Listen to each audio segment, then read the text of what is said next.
Oi, todo mundo. Sexta-feira, né? Nós vamos fazer a nossa live de hoje com um assunto que eu acho maravilhoso, que são os exercícios espirituais de Santo Inácio de Loyola e o que a espiritualidade de Santo Inácio de Loyola pode nos ajudar no mundo de hoje, né? A gente tem que lembrar que Santo Inácio viveu no século XV, final do século XV, início do século XVI, ele morreu em 1655 por aí. E é um dos fundadores da Companhia de Jesus, que são os jesuítas. E para conversar com a gente sobre Santo Inácio de Loyola, eu convidei aqui o padre jesuíta Luiz Correia Lima. Ele é doutor em História e professor de Teologia da PUC do Rio de Janeiro. Tenho certeza que ele vai nos dar umas belíssimas explicações sobre a vida de Santo Inácio, sobre tudo que Santo Inácio pregou e como é que nossa espiritualidade, né, pode ser assim, vamos dizer, receber todos esses ensinamentos e como é que a gente pode melhorar, porque aqui nesse espaço eu sempre faço isso, eu quero que as pessoas consigam ter um crescimento pessoal, profissional, uma melhoria na sua qualidade de vida, no seu estar no mundo, né? E por isso a gente traz esses temas aqui. Eu quero ver quem que já entrou aqui: Zeca Style, Sueli Sarges, Ana Joaquina Osório, Cris Consulte, Cláudio Pereira, meu marido sempre aqui, graças a Deus, Bia Lima, Cris Farácomos, Bárbara Carnevalho, oi Bárbara, Maria Lúcia Nunes Barros, Tereza Andrade, Ana Figueiredo, Sueli Sarges. Tá entrando muita gente, eu tô dando um tempinho para poder chamar o Padre Luiz Correia, que já deve estar aqui também, esperando para a minha chamada. E eu tenho certeza que nós vamos ter aqui uma live muito inspiradora. Ele já está aqui, claro. Vamos aqui esperar o padre entrar. O que houve aqui? Não apareceu? De novo? Ué, sumiu. Vamos esperar que ele volte aqui. Eu chamei, mas não sei o que aconteceu aqui neste momento.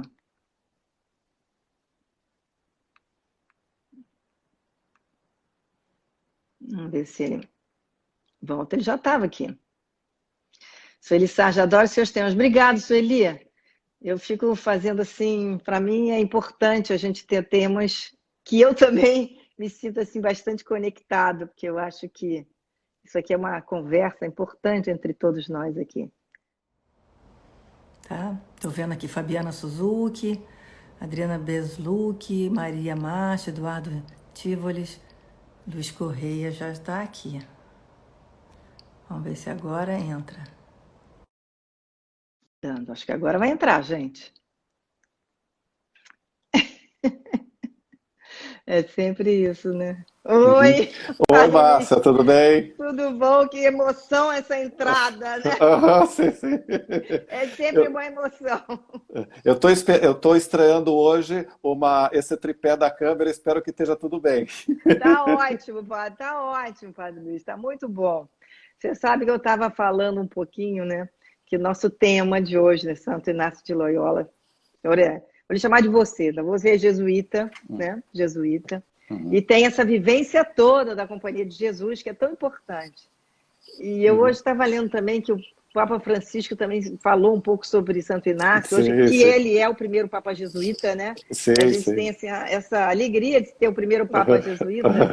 E eu gostaria, então, que começasse então, me dizendo assim, por que essa espiritualidade de Santo Inácio pode estar tão presente na nossa vida atual? Bem, é uma espiritualidade moderna que incorpora a subjetividade. Isto é, aqueles movimentos interiores que Santo Inácio chamou de emoções. Isso faz parte do processo de discernimento, da espiritualidade. Não é simplesmente algo vindo de fora, como um conjunto de preceitos a serem seguidos, mas é uma relação da pessoa com a vida de Jesus, com uma relação filial com Deus, que vai inspirando a viver e seguir um caminho. Então, explora uma motivação que vem de dentro. Nesse sentido, Inácio é muito moderno, porque ele concilia uma tradição medieval do imaginário religioso, cultural, onde ele estava inserido como cavaleiro, com a modernidade, que por um lado está na reforma protestante, que é a incorporação da subjetividade, algo tão importante para nós hoje. E uma espiritualidade que se propõe a ajudar a pessoa a encontrar Deus em todas as coisas, em todos os acontecimentos, em todas as circunstâncias, e com o objetivo de em tudo amar e servir. Você sabe que eu fico lendo os exercícios espirituais, que são os pensamentos dele, eu vejo ali uma modernidade ética, inclusive, né? Do pensar no estar no mundo e do outro. Porque ele diz coisas como: você não pode abrir mão da sua liberdade, não importa quem seja aquela pessoa, você tem que ser livre. Na verdade é isso, a gente hoje em dia sempre pensa, a gente tem que ser livre, verdadeiro, né? São, vamos dizer assim, caminhos da modernidade, do pensamento moderno, né? E tem escolhas que ninguém pode fazer no nosso lugar, ninguém pode fazer por nós. A gente é que deve discernir, a gente é que deve procurar os sinais da vontade de Deus na nossa vida para seguir. E eu até gostaria também que se pudesse falar um pouquinho quem foi Santo Inácio, que as pessoas sabem alguma coisa, mas vindo de um jesuíta é sempre uma explicação muito bem-vinda, né, da figura de Santo Inácio, né? Que você falou, ele era um cavaleiro, né? Sim. Podemos falar um pouquinho sobre isso também. Pois não, ele era um basco que estava a serviço do vice-rei da Espanha, um cavaleiro que pensava em ter uma carreira na corte, ocupar cargos importantes, mas ele, aos 30 anos de idade, estava numa batalha no norte da Espanha, em Pamplona, e uma batalha contra os franceses, ele foi ferido gravemente, quase morreu, foi um estilhaço de bala de canhão que o feriu, quebrou a perna, e aí ele foi ferido gravemente e esteve, inclusive, desenganado pelos médicos, acharam que ele ia morrer, mas sobreviveu, depois voltou para o castelo da família, em Loyola, no norte da Espanha, e aí teve uma convalescência de 1 ano. E nessa convalescência, pediu romances de cavalaria para ler, que era o que ele gostava, a cunhada dele não tinha, deu para ele uma vida de santos e uma vida de Cristo, e ele começou a ler, aquilo mexeu com ele. Ele sentia, de um lado, pensamentos mundanos, carreiristas, de seguir o caminho dele na corte, galgar altos postos, mas também sentia um desejo de imitar os santos, São Francisco e outros santos, São Domingos e tal. E aí ele percebia, dentro desses desejos conflitantes, um certo pensamento que o entusiasmava muito, um desejo que o entusiasmava muito, mas depois se desfazia. E outro desejo que não entusiasmava tanto, como no caso de imitar os santos, mas que acabava ficando, que acabava impregnando mais a alma dele. Então, dentre esses movimentos diferentes, ele pôde perceber aí a ação de Deus e do mal. Então, a ação de Deus está naquilo que é mais profundo e mais duradouro. Então, ele acaba seguindo esse caminho da mística, acaba trocando a roupa dele de nobre com o mendigo, vai viver como um mendigo penitente por mais de 1 ano, vai até um santuário que tem no nordeste da Espanha, lá na Catalunha, de Nossa Senhora de Montserrat, depois vive ali naqueles arredores por muito tempo, por mais de 1 ano, e vai desenvolvendo uma mística inspirada na conversão dele, que são os exercícios espirituais. É uma escola de vida espiritual inspirada na conversão dele. E aí depois ele começa a ensinar isso para outras pessoas, a iniciar outras pessoas nesse processo de buscar encontrar a vontade de Deus. Mas é interessante que era uma época de muita suspeita, inclusive estava começando a reforma protestante no norte da Europa, e ele foi diversas vezes interpelado pela Inquisição. Ele teve que comparecer no tribunal da Inquisição, chegou a ser preso, e foi proibido de divulgar esses exercícios, mas aí acabou indo para a França, para Paris, estudando lá na Universidade de Paris, onde ele tinha mais liberdade para poder estudar e também divulgar esses mesmos exercícios. Continuou com também com essas suspeitas, mas reuniu um grupo de discípulos que tinham como desejo ir viver Israel na Terra Santa, viver pobremente, dar assistência aos peregrinos, mas caso não conseguisse chegar lá, porque Jerusalém estava dominado pelos turcos, então iriam se colocar à disposição do Papa para qualquer missão que a igreja quisesse. E aí, naquele ano eles não conseguiram ir a Jerusalém, se colocaram à disposição do Papa para qualquer missão que o Papa tivesse em qualquer lugar do mundo. Então, basicamente, essa é a história dele e da Companhia de Jesus. E aconteceu que era a época da colonização, e os jesuítas foram mandados para o mundo todo. São Francisco Xavier vai ser um dos primeiros ocidentais que pisa no Japão, e vai em condições, 9 meses de caravela de Portugal até as Índias. Então, outros vão para grandes grotões e lugares assim, até então impenetrados, né, por europeus. Então, Anchieta aqui no Brasil, outros jesuítas no Nepal. As primeiras descrições que a gente tem da Mata Atlântica é de Anchieta, as primeiras descrições do Nepal que chegam à Europa são dos jesuítas. Então, é uma mística que marca, impregna muito as pessoas e lança para uma inserção no mundo, de uma maneira muito, muito arrojada, como foram esses primeiros companheiros de Inácio. Realmente eles foram desbravadores, né, padre? Foram desbravadores. E o que diferencia, por exemplo, a ordem dos jesuítas, dos dominicanos, dos beneditinos? É essa expansão de evangelização? Pois é. Os beneditinos estão ligados ao mosteiro, à estabilidade. Era uma coisa que São Bento prezava muito. Os franciscanos e dominicanos pertencem a uma segunda modalidade de vida religiosa consagrada, que são os conventos. Eles têm uma mobilidade grande, uma circulação bastante grande. E os jesuítas são uma terceira família de ordens religiosas, um terceiro tipo de ordem, que não tem obrigação da oração comunitária, em grupo. Ele faz a sua oração individualmente. Então, isso dispensava das horas de, em diversos momentos, estar junto com o grupo, estar mais liberado para a missão. São as ordens apostólicas. Então, isso favoreceu um estilo de vida bastante missionário, bastante desbravador que os jesuítas tiveram. E quando é que São Inácio compilou esses exercícios espirituais? Quando é que a gente teve esses exercícios organizados realmente?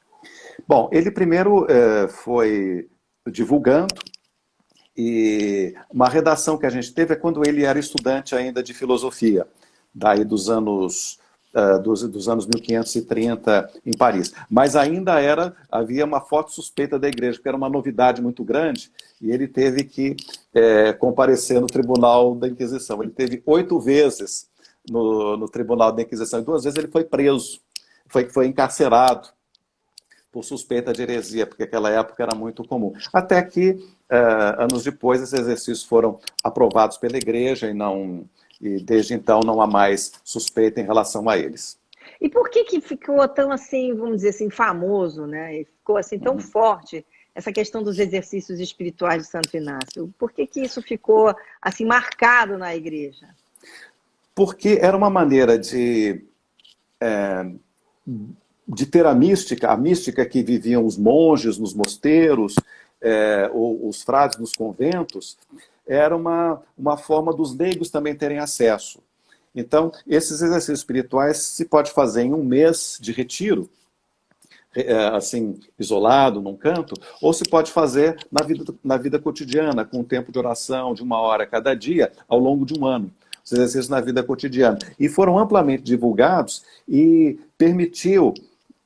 isso permitiu que muitas pessoas tivessem acesso a essa mística de configuração com Cristo, algo que até então era quase que restrito aos monges, e a população quase que só tinha acesso à liturgia, às celebrações, mas não a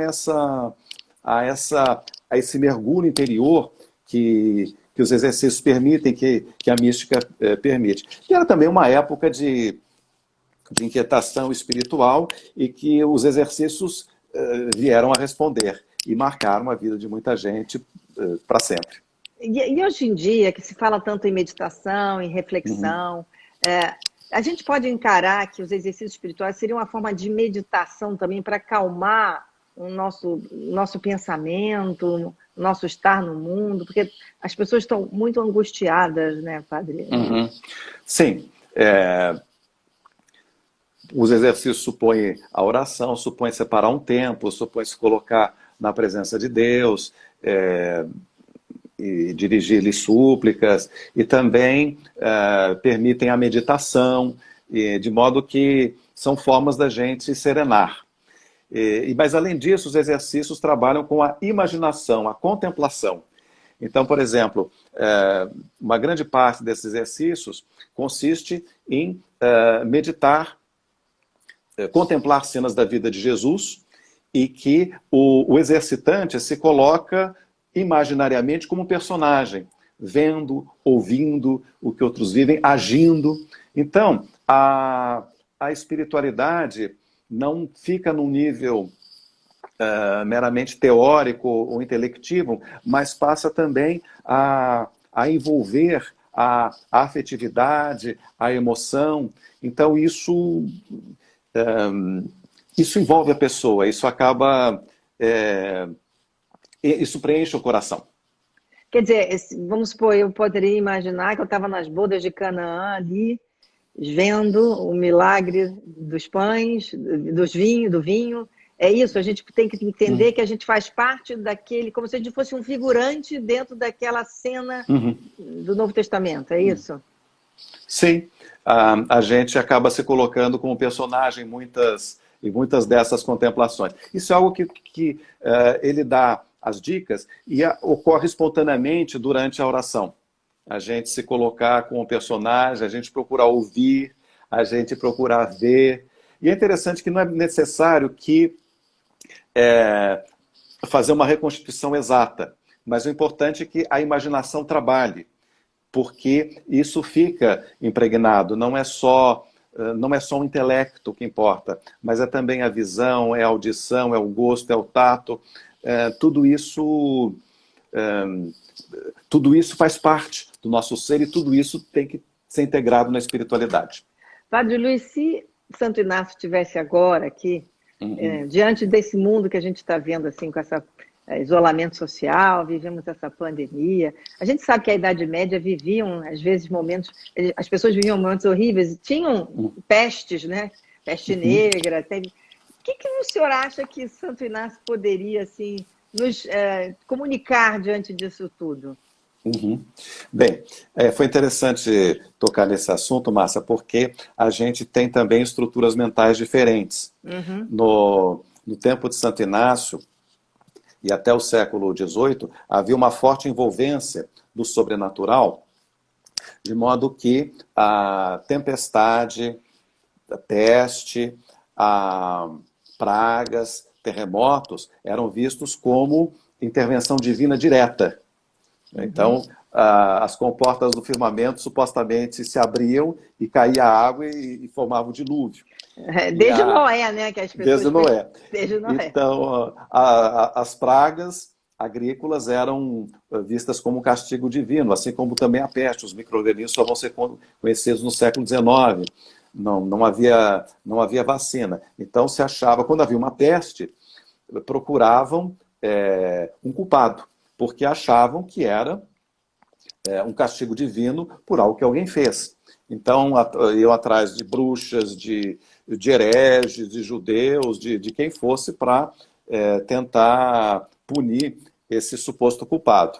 Então, desde o século XIX, nós temos um outro olhar sobre essas realidades, nós temos uma consciência muito maior da autonomia das realidades criadas.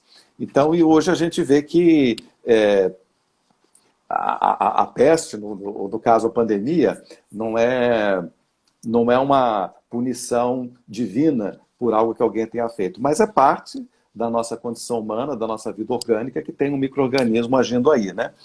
Mas Santo Inácio tem uma contemplação para alcançar o amor em que ele convida o exercitante a ver como Deus está presente em todas as coisas, mantendo tudo que existe, existindo, como Deus trabalha por nós através das criaturas, como também as criaturas contêm algo da perfeição divina, e como também a gente pode trabalhar Deus pode também se servir da gente para trabalhar em favor das criaturas.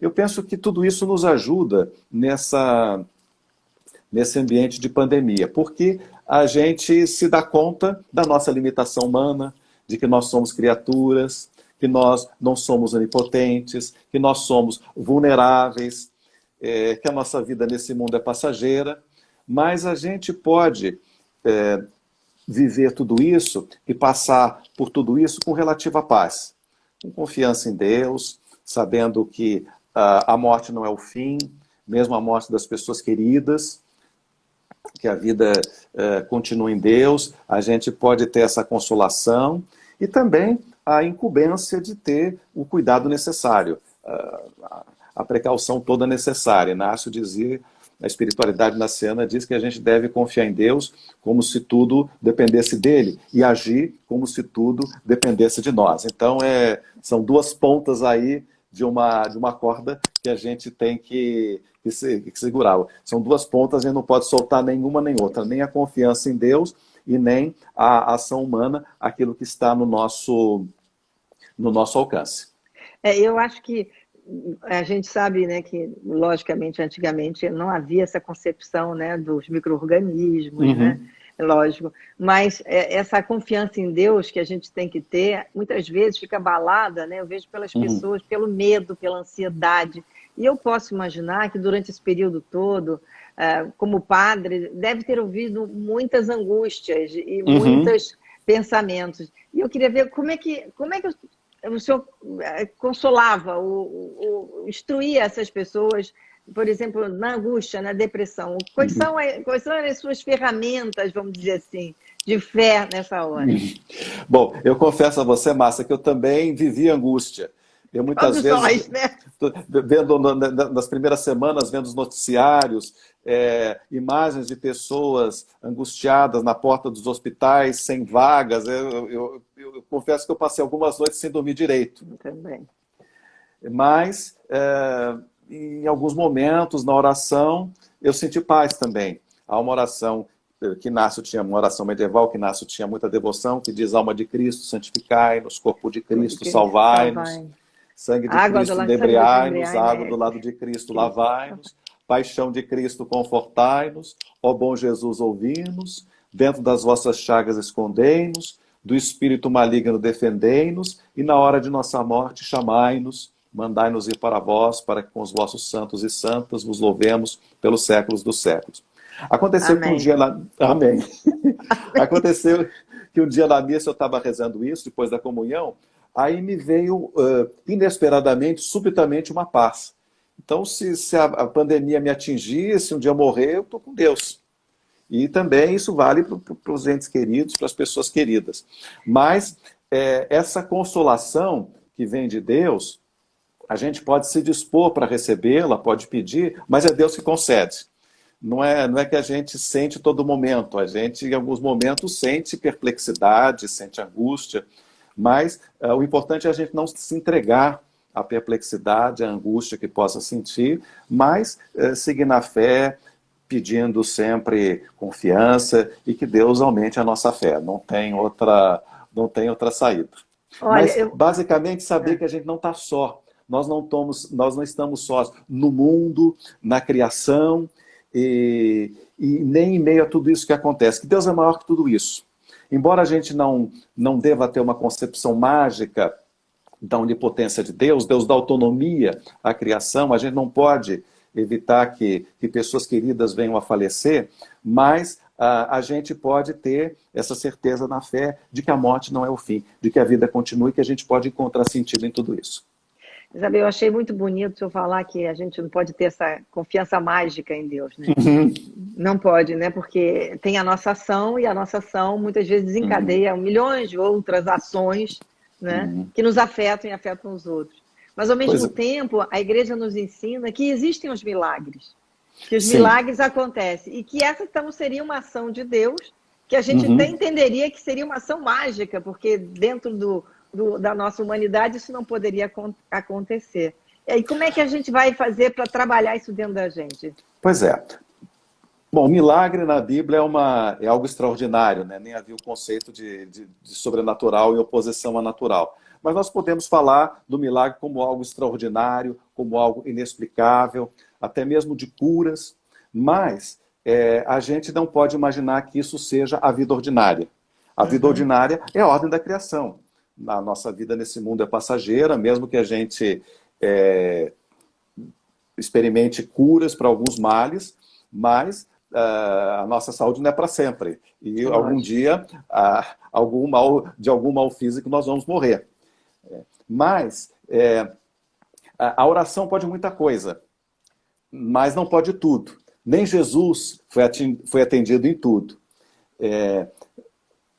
Mas eu penso que as grandes graças que a gente pode alcançar, não só algumas curas eventuais, mas a mudança do nosso próprio coração, a nossa atitude diante do mundo, diante dos outros, diante das pessoas, diante de si mesmo, diante de Deus. Aí que está a obra mais importante, o maior milagre. Eu adoro essa questão toda, porque eu acho assim, tem muita gente que sente, né, diz assim, não, isso foi a mão de Deus, eu ouvi, eu notei os sinais, e a gente fica se perguntando se os sinais são sinais que vêm para a nossa observação apenas, ou se eles são sinais mesmo que são decorrentes da nossa fé e, portanto, tem uma ligação com Deus. Muita gente fica atenta aos sinais. O que o senhor acha disso? Olha, o olhar de fé pode dar sentido a todas as coisas. A gente pode distinguir na vontade de Deus uma vontade volitiva, algo que Deus realmente quer, e o que Deus permite, porque faz parte da criação, porque faz parte da autonomia da criação. Eu penso que é mais sábio a gente encontrar a vontade de Deus nessa autonomia da criação, nessa dinâmica da própria criação. Porque também aí... Deu uma congelada, gente. Realmente saber entregar, saber que nós não somos onipotentes, e isso nos liberta. Sabe que eu acho que deu uma congelada. O senhor está me ouvindo? Estou te ouvindo. Tá me ouvindo? Ah, tá, porque deu uma paradinha aqui, deu uma congelada. Eu acho interessante a gente também, na hora da nossa vida, entender que a responsabilidade é nossa, né? Em grande parte é nossa. Porque senão a gente entrega tudo para Deus e Deus não também... Às vezes eu brinco com as pessoas, não, isso foi... Gente, não bota Deus em tudo assim também não, que também não está certo para Deus, né? Peraí, né? Deus não tem culpa. E as pessoas tendem muito a culpar ou dar esse... vamos dizer, aconteceu porque Deus quis. Não, Deus quis. Deus está ali deixando a nossa autonomia, como o senhor bem falou, né? Mas viver hoje em dia, a gente vê assim... as sociedades muito, vamos dizer assim, sem Deus, né? Porque às vezes a gente vê as pessoas ficando assim muito desconectadas dessa realidade divina, que é tão importante para o ser humano se sentir conectado, né? Eu fico imaginando, eu já entrevistei várias pessoas, inclusive pessoas que se dizem agnósticas ou ateus, e eu fico imaginando que para mim seria impossível ter uma vida sem Deus, né? E para quantas pessoas isso também não seria possível, a gente viver sem ter um Deus, como a vida perderia muito o sentido. E como é importante ter Deus na nossa vida. Eu não sei, os padres hoje em dia, como é que eles têm visto essa sociedade que está ficando cada vez mais secular e menos, né, ligada. Como é que estão vendo esses movimentos? Tem gente aparecendo, tem muita movimentação também de jovens ligados à fé? Pois é, o mundo moderno é um tanto paradoxal, porque por um lado avança a secularidade no sentido da autonomia das realidades terrestres, ou a explicação científica para muita coisa, mas por outro lado permanece essa inquietação.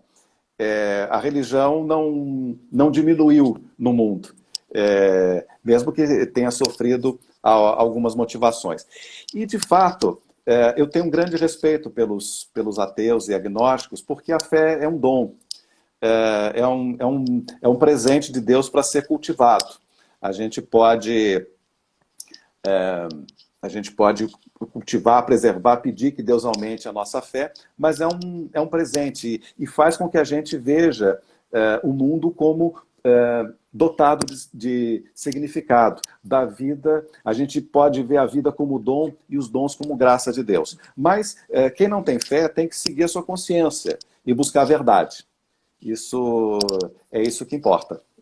E Deus não é uma solução mágica para muita coisa. A gente vai ter que... Deus é uma resposta para o sentido da vida, mas que não responde todas as perguntas. Muita coisa a gente vai ter que procurar. E muita coisa a gente vai ter que ir atrás e com a ajuda de todos, crentes e não crentes. Olha, inclusive no combate a essa pandemia. Pois é, lógico. E eu peguei aqui uma frase que é atribuída a Santo Inácio, que eu até quero lhe dizer para saber se é verdade, porque eu adoro essa frase. Para aqueles que creem, nenhuma explicação é necessária. E para aqueles que não creem, nenhuma explicação é possível. Olha, É atribuída a ele. Não sei se é. Pois é, até onde eu sei não é dele. Mas tem sua razão. A fé pode conviver com a dúvida. A fé não é a ausência de dúvida. A fé é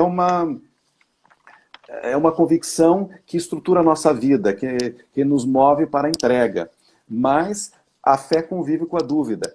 E a dúvida pode ser um antídoto de uma fé cega, de uma fé fanática, um antídoto contra o fundamentalismo religioso. É bom uma certa dose de dúvida, uma certa dose de ceticismo. Mas o importante é que a dúvida não nos paralise, que a dúvida não nos leve à angústia, que a dúvida não abafe a nossa fé. Padre Luiz, como professor da PUC, está em contato com a juventude o tempo todo, né? E o que o senhor vê dessa juventude? O senhor acha que eles estão se conectando mais ou eles estão se distanciando mais dessa fé? Olha, eu quando era jovem, eu tenho 58 anos, mas eu me lembro que nos meus 20 anos, eu passei pela universidade antes de entrar na ordem, havia um certo ateísmo militante que hoje não há mais. Eu vejo que hoje há muito mais uma atitude respeitosa, mesmo de quem não crê, ou mesmo de quem não crê em tudo, uma atitude muito mais respeitosa em relação à religião, em relação ao transcendente. Eu penso que nesse ponto o mundo não ficou menos religioso. O que existe muitas vezes é menos adesão institucional. Muita desfiliação religiosa, muitos desigrejados, vamos dizer. Né? Desigrejados, essa é uma desigrejados, tanto no mundo católico quanto no mundo protestante vem crescendo. E também o censo tem mostrado que o grupo que mais cresce são sem religião. Mas sem religião não quer dizer sem Deus. Não quer dizer sem fé em Deus. Né? É sem uma pertença religiosa definida. Eu penso que em tudo isso Deus não está ausente, não. Certos questionamentos, certas recusas podem ser o caminho para a busca de uma fé mais profunda, mais verdadeira e que pode levar a pessoa por caminhos mais autênticos. Eu até também quero lhe perguntar, por que o senhor virou jesuíta? O que lhe fez ser jesuíta? Pois é, eu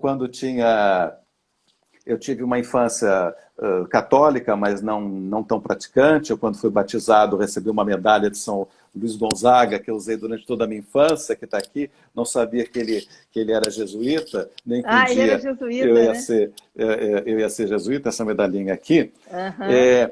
Bom, e depois, na adolescência, eu tive contato com os protestantes, me caiu a Bíblia na mão e eu li com muito interesse, fiquei fascinado com o Sermão da Montanha.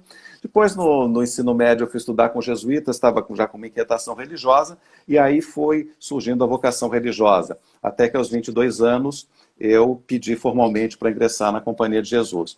Mas eu posso dizer que é uma espécie de uma atração, uma convicção interior de que é aí que Deus me quer, de que eu posso fazer o bem e ser feliz aí. Foi uma certeza interior muito forte que surgiu nessa época e que me acompanha até hoje. Olha, eu acho tão bonito, porque eu entrevistei aqui também a mãe do Guido Schaeffer, sabe? E ela sim. contando sobre o filho, né? Quando ele era médico e decidiu ser padre, né? Ele quis parar a carreira dele, quer dizer, ele não parou de ser padre, médico, porque ele continuou tratando, mas ele estava estava no seminário. Enfim, ele sentiu esse chamado, ele estava até noivo, né? Quer dizer, então é muito interessante a gente ver como as pessoas sentem esse chamado e como isso determina o rumo da vida, né? Às vezes a pessoa está indo por um caminho e acaba indo para o outro. Mas achava que ia ser padre? Já tinha esse pensamento quando era bem jovenzinho? Não. Não. Eu comecei com 15, 16 anos essa inquietação que foi crescendo, até que em certo momento ficou evidente. E desde então não tive mais dúvida. Quando eu pedi ingresso na ordem, aos 22 anos, desde então não tive mais dúvida. Agradeço a Deus essa certeza que tem me sustentado ao longo desses anos. Eu preguei uma frase aqui de Santo Inácio que diz assim: muita sabedoria unida a uma santidade moderada é preferível a muita santidade e pouca sabedoria. Eu achei isso tão perfeito, né? Como é importante ter uma sabedoria de vida, né? Sim, ele se deparou no tempo dele com muita gente meio biruta, certos místicos meio... radicais. Sem discernimento, certas aventuras místicas que acabavam dando com os burros na água. Então, ele era muito cioso do discernimento, de uma certa sobriedade na vida espiritual e, sobretudo, ele não se deixava levar muito por descrições místicas das pessoas. Ele era muito pé no chão, quer dizer, como é que é a conduta. A pessoa diz que fulano tem experiências muito mirabolantes. Tá, mas como é que é o dia a dia? Como é que é a conduta? É aí que se mede a autenticidade na mística. Que se ela, enfim, se ela leva uma vida cotidiana, material, desordenada, destrambelhada, isso é sinal que essa mística é problemática, é doentia. Então, quer dizer, a vida prática é que é decisiva para a qualidade da mística. Quer dizer, a pessoa tem que ter uma vida normal, entre aspas, né? Tem que ter o seu cotidiano de uma forma equilibrada e ter as suas visões ou ter as suas vivências místicas. Se a pessoa tem uma vida muito atrapalhada em todas as áreas, significa que aquilo não é uma coisa da sanidade dela. Não vem de Deus. O importante é que a pessoa seja capaz de amar e ser amada, de fazer o bem. Aí é que está o critério para a verdadeira mística. Se é isso que move a pessoa, então é uma mística sadia. Olha, eu achei isso tão assim, sábio, vou dizer, né? Isso tudo, a gente pensar lá atrás, século XVI, XV, XVI, quando existia tantas essas coisas místicas, assim, e que não existia a ciência como é hoje, ele ter essa, vamos dizer, essa capacidade, esse entendimento de saber dividir, né? Separar as duas coisas. Eu achei maravilhoso isso de Santo Inácio. Realmente, eu senti muita sabedoria dele. E foi alguém capaz de caminhar com a igreja do seu tempo e de ajudar a renovar por dentro. Então, havia gente que chutou o pau da barraca e foi por outros caminhos. Mas ele não. Ele sofreu lidou com as amarras institucionais para conseguir transformações e caminho por dentro. Isso é algo muito sábio e muito importante. E ele viveu numa época depois de São Francisco, né? Que já tinha vivido uma grande transformação da igreja, né? Eu sou fã, adoro São Francisco. Eu acho que é um dos maiores santos da igreja, São Francisco. O Papa Francisco também. O Papa Francisco também. Quando ele botou o nome de Francisco, eu falei, ai, meu Deus do céu, o Papa Francisco, não estou acreditando. Sabe que eu já fui várias vezes a peregrinação a Assis e acho... lindíssimo visitar tudo aquilo ali. Mas eu fiquei imaginando que um rapaz como ele que estava lendo sobre São Francisco, né? E acaba seguindo, porque São Francisco também largou tudo, né? Uhum. Para de Luiz. Exatamente. Ele foi muito influenciado pelos santos. Havia naquele tempo a uma vida dos santos, a Legenda Áurea, que foi o livro, foi o maior best-seller daquele tempo.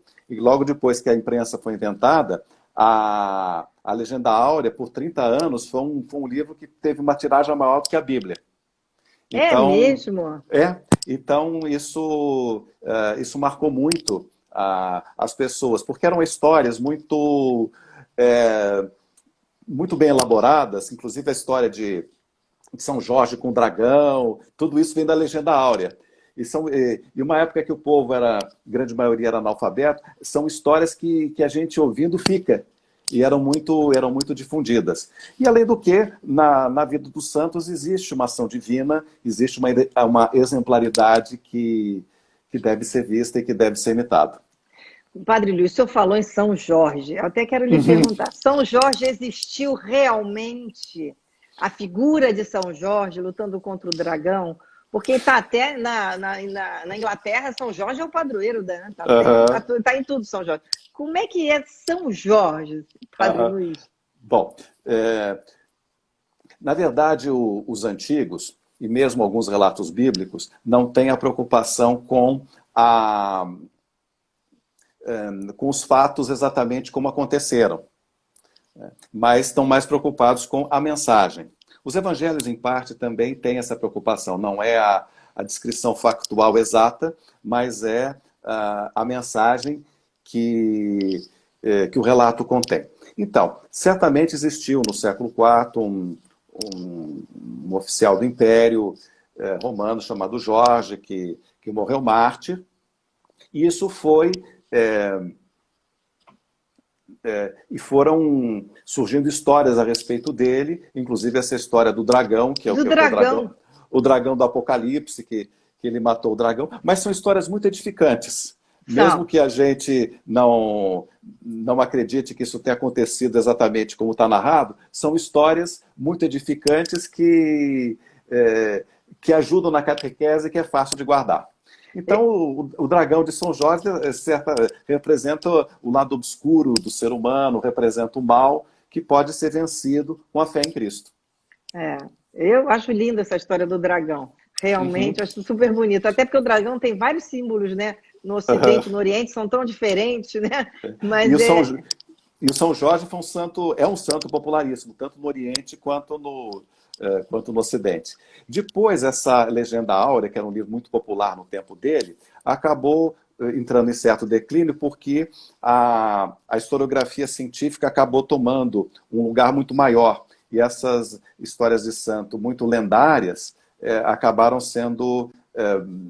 entraram em declínio. Mas não deixam de ter uma sabedoria e um sabor e também um conteúdo edificante importante.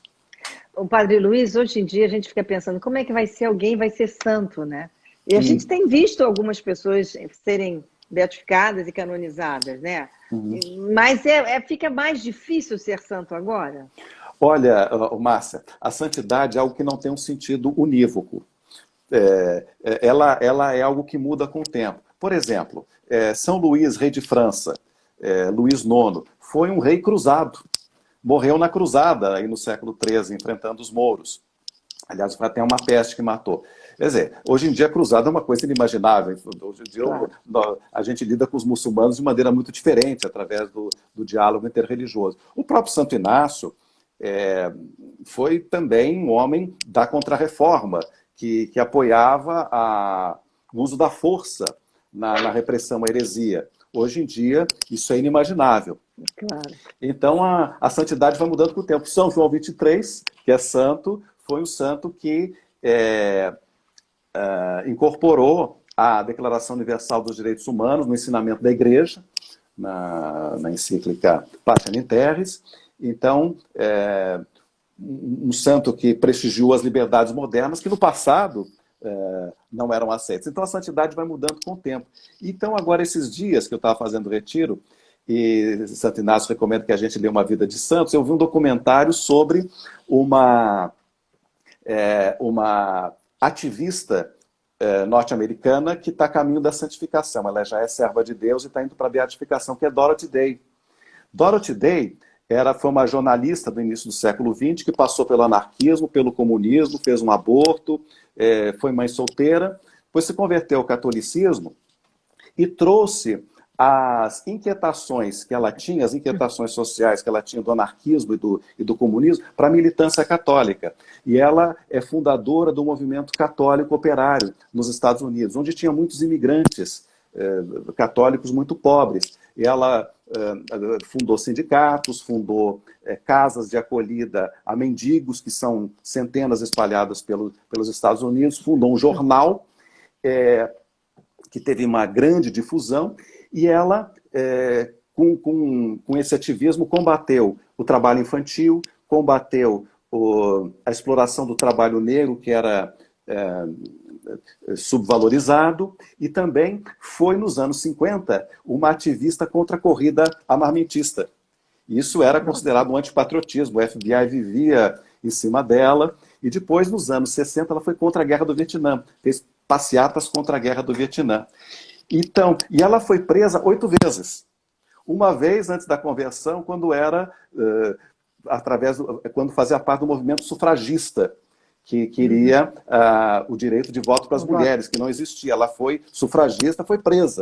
Mas outras vezes já como convertida católica, em favor do pacifismo e contra a Guerra do Vietnã, foi presa 8 vezes.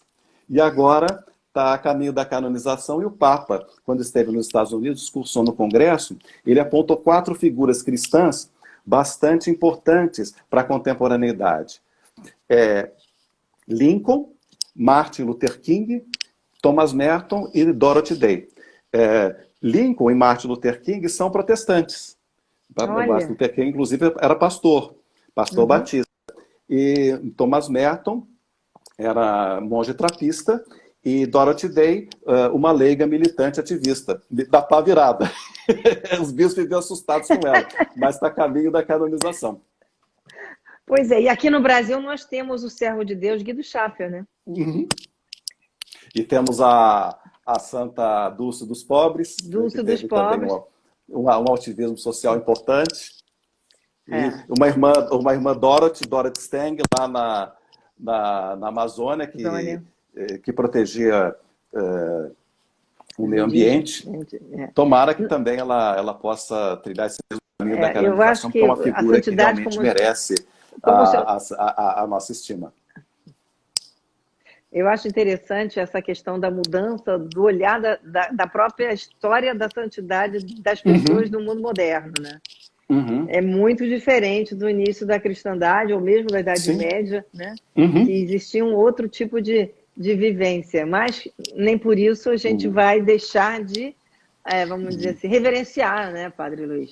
A gente tem que entender que cada tempo tem os seus santos, né?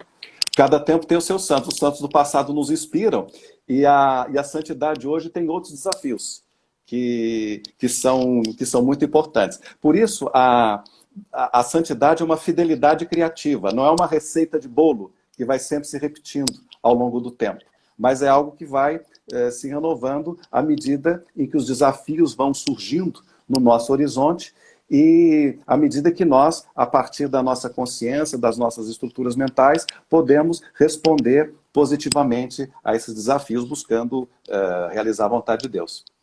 Padre Luiz, nós estamos quase acabando o nosso tempo, e o que eu gostaria? Eu gostaria que o senhor fizesse de novo aquela oração de Santo Inácio, para a gente terminar, para a gente desejar um fim de semana muito em paz para todo mundo que está nos vendo, para que todos fiquem mais tranquilos, né? E confiantes no futuro. Sim. É a oração Alma de Cristo, que é anterior a Santo Inácio, uns 2 séculos antes, mas ele difundiu muito, que diz assim: Alma de Cristo, santificai-nos, corpo de Cristo, salvai-nos, sangue de Cristo, inebriai-nos, água do lado de Cristo, lavai-nos, paixão de Cristo, confortai-nos, ó bom Jesus, ouvi-nos, dentro das vossas chagas, escondei-nos, não permitais que nos separemos de vós, do espírito maligno, defendei-nos na hora de nossa morte, chamai-nos e mandai-nos ir para vós, para que com os vossos santos e santas vos louvemos pelos séculos dos séculos. Amém. Amém. Padre Luiz, muito obrigado pela nossa Nada, live. querida. Foi maravilhoso falar sobre Santo Inácio, sobre a santidade, sobre a igreja, sobre a fé. Muito obrigada. Eu que agradeço, Márcia. Tudo de bom para você e para os ouvintes. Muito obrigada, Padre Luiz. Gente, vou agora me despedir do Padre Luiz, que foi ótimo. Deu uma aula para a gente aqui sobre os santos, sobre Santo Inácio, sobre essa questão de viver a fé no mundo atual. E eu agradeço a todos vocês, desejo um excelente final de semana. Segunda-feira eu estarei aqui com o cirurgião plástico Ricardo Eisenstein. Nós vamos falar sobre o que acontece nesse momento com a cirurgia plástica, o que as pessoas estão vivendo, o que viveram, quais são as emergências e o que a gente pode ainda fazer, o que tem de novidade também na cirurgia plástica, tá bom? Então, bom final de semana para todos, um abraço carinhoso para vocês, até segunda!